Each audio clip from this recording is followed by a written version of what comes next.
10 साल पहले रूप सिंह राठौड़ नाम के एक शख्स ने पूजा नाम की एक महिला को एक शादी में देखा।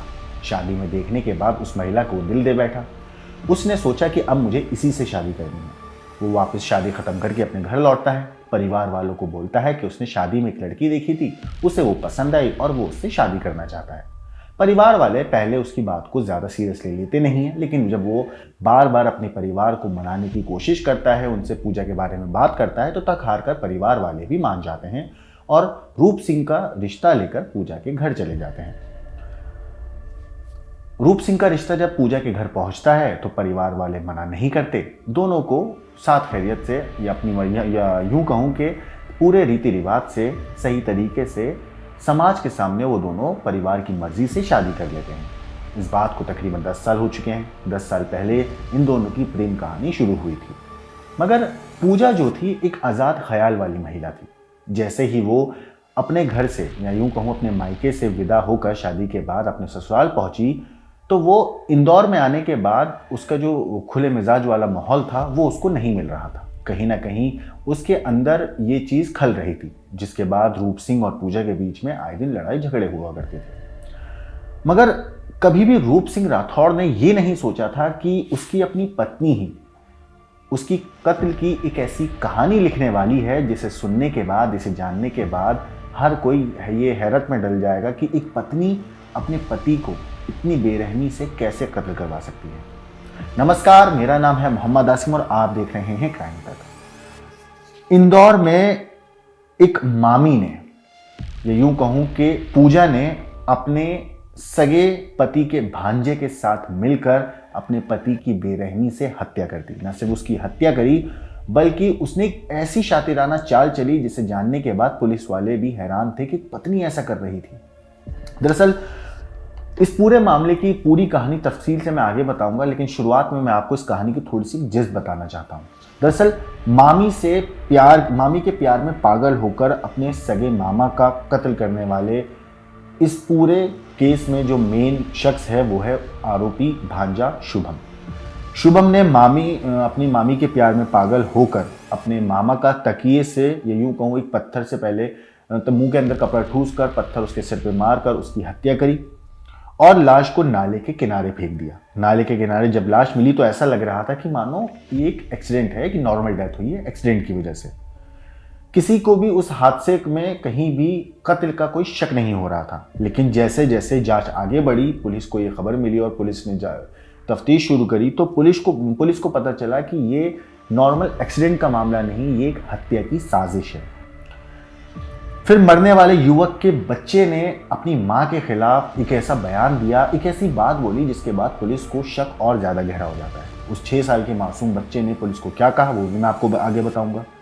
लेकिन अपनी मामी के प्यार में पागल हुए उस 22 साल के भांजे ने अपनी सगे मामा की बेरहमी से हत्या कर दी। पुलिस ने जो मामी है पूजा, रूप सिंह राठौड़ की पत्नी, उसे गिरफ्तार कर लिया। जो 22 साल का उसका प्रेमी है भांजा शुभम, वो भी पुलिस की गिरफ्त में है और इस कत्ल में उसका साथ देने वाले उसके अपने 5 जो दोस्त थे वो भी पुलिस की गिरफ्त में हैं। दरअसल इंदौर के विदुर नगर में अभी कुछ दिन पहले ही रूप सिंह राठौड़ बंजारा की लाश मिली थी पुलिस को। ये लाश एक नाले के किनारे मिली। पहचान करने के बाद शुरुआत में लगा कि एक सामान्य मौत है, लेकिन जांच के दौरान पुलिस को पता चला कि हत्या की ये कोई सामान्य मौत नहीं, ये एक हत्या है। पुलिस को इस बात का शक हुआ। पुलिस ने गंभीरता से जांच करी। इस दौरान महज 12 घंटे के अंदर ही पुलिस ने चौंकाने वाला खुलासा करते हुए इस हत्या को अंजाम देने वाले शख्स यानी कि 22 साल के शुभम को और उसकी मामी पूजा को गिरफ्तार कर लिया। असल में शुभम अपनी ही मामी को दिल दे बैठा था, लेकिन इसमें मामा जो है वो बीच में पत्थर का एक तरीके से कह सकते हैं रोड़ा बन रहा था, रुकावट बन रहा था। इसलिए खूनी प्रेम के इस कहानी में रूप सिंह राठौड़ को मौत के घाट उतार दिया गया। इस हत्या के बारे में पुलिस का कहना है कि 12 घंटे में खुलासा किया गया। कुल 6 आरोपियों को अरेस्ट किया गया। असल में भांजे और मामी के अलावा 4 बाकी लोगों को भी अरेस्ट किया गया है। इनमें 2 नाबालिग भी हैं। पुलिस ने बताया कि प्रेम प्रसंग में मामी और उसके भांजे ने मिलकर मामा की हत्या कर दी थी। मरने वाले का 6 साल का बेटा भी है। उसी की बातचीत के बाद पुलिस को घटना में प्रेम प्रसंग एंगल का शक हुआ। असल में बच्चे ने पुलिस को बताया कि माँ और पिता के बीच में अक्सर खूब लड़ाई हुआ करती थी। इसे ध्यान में रखते हुए पुलिस ने इस एंगल से भी मामले की तफ्तीश करी। जब पुलिस ने इस एंगल से तफ्तीश करी तो पुलिस ने पूजा जो थी उसका मोबाइल फोन खंगाला। उसके अंदर वारदात वाली रात कई बार वीडियो कॉल के जरिए दोनों की बीच बातचीत हुई थी, यानी पूजा और शुभम के बीच में वारदात वाली रात जब लाश मिली थी उस रात वीडियो कॉल के जरिए काफी लंबी और काफी देर तक बात हुई थी। पुलिस को इस बारे में शक हुआ थोड़ा सा। फिर पुलिस ने पूजा और शुभम को पूछताछ के लिए बुलाया। पहले जाहिर सी बात है, जैसे कि हर अपराधी करता है, बात को टालमटोल करता है, दोनों ने भी किया, लेकिन आखिर में ये दोनों गिरफ्तार कर लिए गए क्योंकि इन्होंने अपना जुर्म कबूल कर लिया था। हालांकि इस पूरे मामले में जो एक और हैरान करने वाली बात यह सामने आई है कि 24 घंटे में हत्याकांड का खुलासा करते हुए मामले में मृतक के 6 साल के बेटे ने पिता की हत्या होने की बात कही थी। मुख्य आरोपी शुभम हालांकि वारदात के वक्त शामिल नहीं था। वो घर बैठे वीडियो कॉलिंग के जरिए मामा का अपना मर्डर देख रहा था और तरीका बता रहा था कैसे मारना है। शुभम अपने माँ बाप का इकलौता बेटा है। वो राजस्थान से इंदौर लौटा था। यहाँ अपनी सगी मामी के प्यार में वो पागल हो गया। मामी के कहने पर अपने 4 दोस्तों के साथ उसने रूप सिंह राठौड़ जो था उसकी हत्या करवा दी। दोनों का अफेयर पिछले 6 महीने से चल रहा था, यानी मामी और भांजे के बीच में जो ये नाजायज रिश्ता बन रहा था इसकी ज़्यादा मियाद इसकी हुई नहीं थी। 6 महीने से ही इन दोनों के बीच में ये इलिसिट रिलेशनशिप स्टार्ट हुआ था। जैसे कि मैंने आपको शुरुआत में बताया था कि रूप सिंह 10 साल पहले पूजा को एक शादी में देखा था। रूप सिंह ने यहाँ से वो पूजा को अपना दिल दे बैठा था। रूप सिंह ने पूजा की जानकारी निकाली, उससे बात करना शुरू कर दिया। पूजा से शादी करने के लिए वो परिवार से अड़ गया था। घर के लोगों को पूजा के घर फिर उसने रिश्ता तय करने भेजा। हालांकि दोनों के परिवार वालों की मर्जी से दोनों की शादी हुई थी। रूप सिंह और पूजा के बीच में अक्सर विवाद हुआ करता था क्योंकि जैसे मैंने आपको बताया पूजा जो थी वो थोड़े खुले मिजाज की महिला थी। उसे बंद हुआ या बंद करके अपनी जो ख्वाहिश है, अपनी जो चाहते हैं उनको दबाकर जीने की आदत थी नहीं। तो इसलिए वो अक्सर अपने पति से इस बात को लेकर झगड़ा करती थी और दोनों के बीच में लड़ाई झगड़ा काफ़ी बढ़ता चला गया था। हत्या वाली रात मामी ने शुभम को कॉल किया। अब मैं आपको बताता हूं कि सिलसिलेवार तरीके से कि कैसे पूजा ने रूप सिंह की हत्या में शुभम के दोस्तों की मदद करी थी, क्योंकि शुभम तो अपने घर पर बैठ के सारा हत्याकांड अपनी वीडियो कॉल पर देख रहा था और गाइड कर रहा था क्या क्या करना है। तो हत्या वाली रात मामी ने शुभम को कॉल किया। रूप सिंह द्वारा मारपीट करने की जानकारी दी। मामी ने शुभम से रूप सिंह को रास्ते से हटाने के लिए कहा, उकसाया। उस समय शुभम अपने घर पर था। उसने दोस्तों को ये बात बताई। दोस्त भी मामा की हत्या करने के लिए शुभम का साथ देने के लिए तैयार हो गए। वारदात को अंजाम देने रात में चारों दोस्त रूप सिंह जो उसका मामा था शुभम का उसके घर पहुंचे। तब रूप सिंह कहते हैं कि नशे में धुत था और वो अपनी जान बचा नहीं सकता था। इन लोगों ने उसी वक्त को सही समय चुना और ये उसके दोस्त थे शुभम के चारों, वो रूप सिंह के घर पहुंचते हैं और उसके बाद शुभम ने पूजा को वीडियो कॉल करके माजरा समझाया। वो फोन पर बताता रहा कि पहले मुंह में कपड़ा ठूसा जाए। पूजा वीडियो कॉल पर बात करते करते हत्या में मदद कर रही थी। तभी एक दोस्त ने बड़ा पत्थर उठाकर रूप सिंह के सिर पर दे मारा, जिससे उसकी मौत हो गई। हत्या के बाद शुभम के दोस्तों ने रूप सिंह का सिर को एक प्लास्टिक की पन्नी में रखा ताकि हत्या के बाद खून जो गिर रहा था वो बहे ना रास्ते में कहीं पर, किसी को पता ना चले, ताकि खून गिरे ना। फिर मृतका को एक्टिवा पर उसी की लाश ले गए और चप्पल और मोबाइल फोन भी पुलिया के नीचे इन लोगों ने फेंक दिया ताकि वो एक एक्सीडेंट लगे, ना कि हत्या लगे। इस पूरे मामले पर पुलिस का कहना है कि शुभम के साथ अवैध संबंधों को छिपाने के लिए हत्या को अंजाम दिया गया। मास्टरमाइंड शुभम ने 4 नाबालिगों के साथ रूप सिंह की हत्या की साजिश रची। इससे पहले वो आसपास की गलियों में टहलते रहे और देखते रहे कि कहीं कैमरा तो नहीं है, कि कैमरे में उनकी कोई भी रिकॉर्डिंग तो नहीं हो रही है। जो शुभम ने उसने अपने दोस्तों को 2 से 5 हज़ार रुपये देने का लालच भी दिया था हत्या के लिए और वो लोग इसी वजह से राजी भी हुए थे रूप सिंह की हत्या करने के लिए। चारों नाबालिग रात में 2 बजे तक शव को लेकर आहिर खेड़ी में बैठे रहे। आवाजाही बंद होने का इंतजार करते रहे। कुछ देर बाद शुभम पुलिया के पास पहुंचा और शव को नीचे फेंक दिया। गाड़ी को इन्होंने ऐसे पटका कि जैसे लगे कि ये एक एक्सीडेंट है, ना कि किसी ने यहाँ पे लिटा या फेंक कर चला गया। मर्डर से पहले आरोपी भांजे शुभम ने अपने सोशल मीडिया प्लेटफॉर्म पर एक स्टेटस भी लगाया था। वो स्टेटस था, मेरा इश्क औरों जैसा नहीं है, अकेले रहेंगे पर तेरे ही रहेंगे।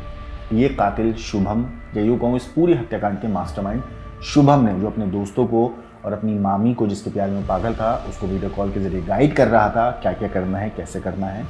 ये सोशल मीडिया पर स्टेटस उसी शुभम ने लगाया था जिसकी उम्र 22 साल है। पूजा खुले विचारों की महिला थी, जैसे मैंने आपको बताया। रूप सिंह उसके चरित्र पर शक करता था। दोनों की शादी 10 साल पहले हुई थी, 6 साल का बेटा है। कैरेक्टर पे शक को लेकर दोनों के बीच में विवाद होता था। पूजा के साथ जब भी वो मारपीट करता, पूजा अपने भांजे शुभम को फोन करके बताती थी कि आज तेरे मामा ने मुझे मारा है, पीटा है। वो वीडियो कॉलिंग पर चोट के निशान भी दिखाती, लेकिन शुभम अपनी मामी के प्यार में इस हद तक पागल हो चुका था कि कहता था कि मामा को रास्ते से मैं हटा दूंगा, फिर तुमसे शादी कर लूंगा। पूजा उसे पति की हत्या करने के लिए हमेशा उकसाती रहती थी।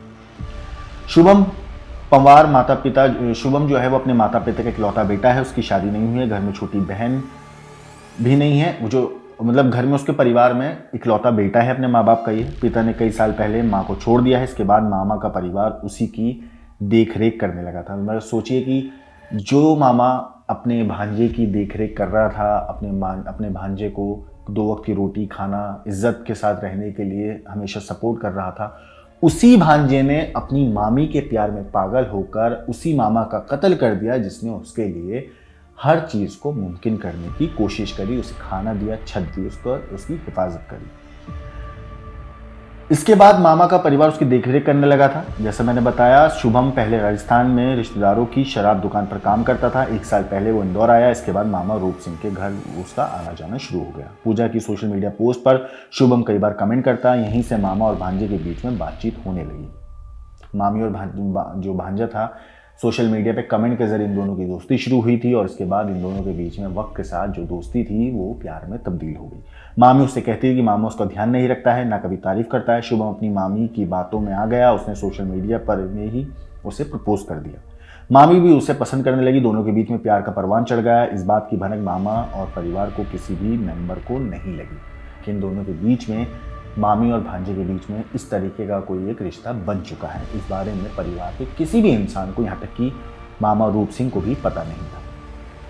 पुलिस और डॉक्टर दोनों ही रूप सिंह की मौत को एक्सीडेंट मान रहे थे, लेकिन परिवार के लोग हत्या की आशंका जता रहे थे। पुलिस ने रूप सिंह के मोबाइल की जब जांच की तो उसमें महिला दोस्त का नंबर मिला। परिवार में पत्नी के कैरेक्टर को लेकर भी बातें चल रही थी।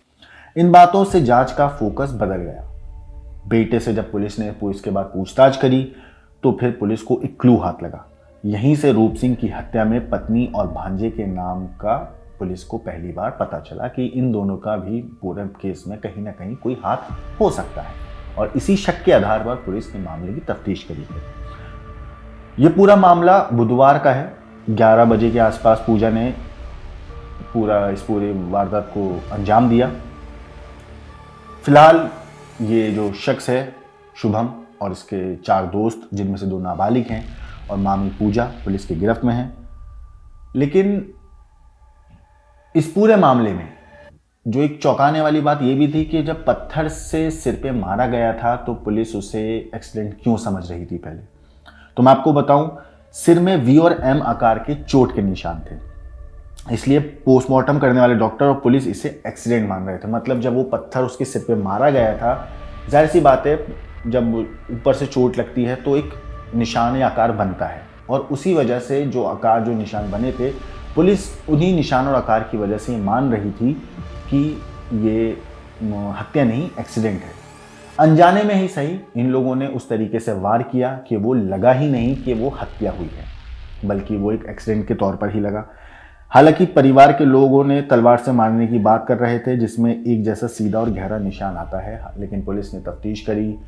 तफ्तीश करने के बाद इस मामले में कहानी ही अलग निकली। ना ये एक्सीडेंट का मामला निकला, ना ये तलवार से काटने का मामला निकला। ये मामला निकला एक पत्नी द्वारा अपने पति की हत्या की साजिश रचने का, अपने पति के सगे भांजे के साथ मिलकर। फिलहाल ये सारे आरोपी पुलिस की गिरफ्त में हैं और पुलिस इनके खिलाफ अभी और जांच कर रही है, और इस मामले में उम्मीद है इस पत्नी को, इस भांजे को और उसके दोस्तों को सख्त से सख्त सज़ा मिलेगी।